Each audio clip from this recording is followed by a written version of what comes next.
ನೋಡು ರಾಕೇಶ್, ನಿನಗೆ ಜಾನಕಿರಾಮನ್ ಮನೆ ಬಗ್ಗೆ ಇರೋ ಸಿಟ್ಟನ್ನು ನನ್ನ ಹತ್ರ ಹೇಳ್ಕೊಂಡಿದ್ದೀಯ.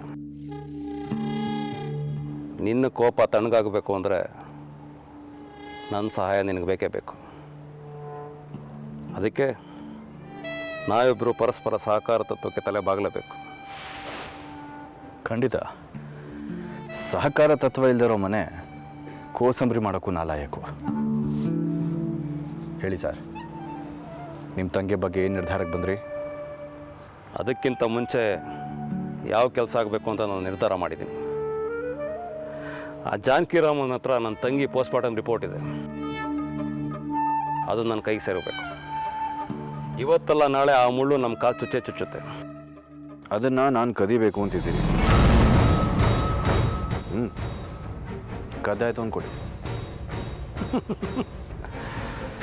ತುಂಬ ಚಾಲಾಕಿರಿ ನೀವು.